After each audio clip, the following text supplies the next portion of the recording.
बिहार राज्य retail fertiliser association का राज्य स्तरीय जिला अध्यक्ष सम्मेलन का चुनाव आज पटना में संपन्न हुआ, जिसमें संगठन से जुड़े हुए सदस्यों ने हिस्सा लिया। नए कमेटी के गठन के पूर्व आज बिहार राज्य रिटेल फर्टिलाइजर एसोसिएशन का अध्यक्ष का चुनाव हुआ, जिसमें राजीव रंजन को निर्वाचित किया गया। इस मौके पर संगठन के नए अध्यक्ष बने राजीव रंजन ने कहा कि सरकार की दमनकारी नीति और तुगलकी फरमान की वजह से आज विवश होकर अपनी समस्याओं के समाधान हेतु हमें एक संगठन का गठन करना पड़ा है। अप्रैल, मई, जून माह में जो उर्वरक का उठाव किया गया, उसको तुगलकी फरमान की वजह से 20% नुकसान पर बेचना पड़ रहा है। उर्वरक व्यवसाय का कोई ट्रेंड मार्किंग नहीं है, हमें 1% से भी कम मुनाफे पर व्यापार करने के लिए विवश किया जा रहा है। आगे उन्होंने कहा कि हमारी मांग है कि सरकार उन्हें कम से कम 10% खाद और यूरिया बिक्री में मुनाफा दे, नहीं तो आगामी दिनों में संगठन आंदोलन की रूपरेखा तय कर हड़ताल समेत अन्य विषयों पर विचार करेगा। सबसे पहले हम लोग जितने भी जिला अध्यक्ष यहाँ उपस्थित हैं, उन सब का मैं आभार व्यक्त करना चाहता हूँ कि हमें इतनी बड़ी दायित्व को दिया, राज्य के प्रदेश अध्यक्ष बनाए हैं। तो इनके जो भी इनके साथ दिक्कत आ रही है, उसको लेकर राज्य सरकार और भारत सरकार तक जाना मेरा सबसे पहला उद्देश्य होगा कि इन्होंने जो कंधे पर हमारे भार दिए और हम पर विश्वास किए, तो उस पर 100% हम सही उतर सके, इस कार्य को करेंगे। सबसे पहले सरकार की जो दोहन नीति हम लोग के प्रति चल रही है कि बेचने का रेट तय कर दिया गया, खरीदने का रेट कहीं भी तय नहीं किया गया है।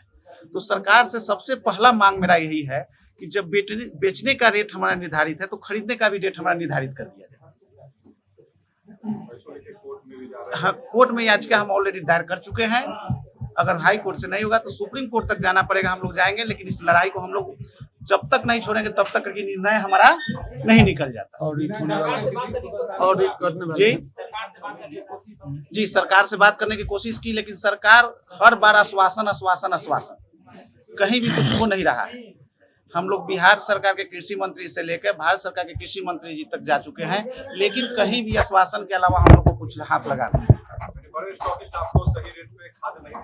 जी लॉस, दिन प्रतिदिन हमारा बिजनेस जो है लॉस में जाते जा रहा है। कंपनी की दोहरी नीति है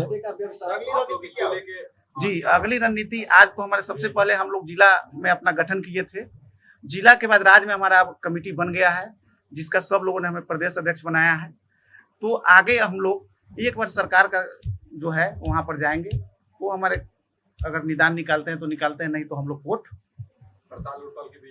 जी अगर सर्वसम्मति से जो भी निर्णय हम लोग आज यहाँ से लेंगे, उस निर्णय को लेकर हम सभी जिला अध्यक्ष अपने अपने जिला में उस पर पहल करेंगे। देखा जाए, हम लोग जो खुदरा उर्वरक विक्रेता हैं, ये प्रायः साधारण औकात के आदमी हैं प्रायः, और कर्ज लेकर बहुत अपने पूंजी से भी छोटा बिजनेस करते हैं, और किसी तरह से बेरोजगारी का माल नहीं झेलकर किसी तरह से अपने परिवार का भरण पोषण कर लेते हैं।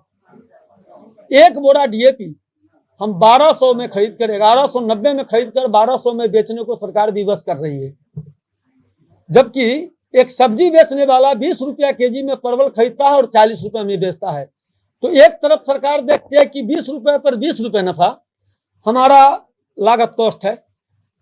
बहुत प्रायः हम गांव में रहने के कारण किसानों को उधार देकर खेती कराते हैं, बहुत पैसा भी उसमें बुड़ता है। हमारे पास स्टाफ है, गोदाम भरा है, हमारा पलदारी है, जीएसटी 1% है।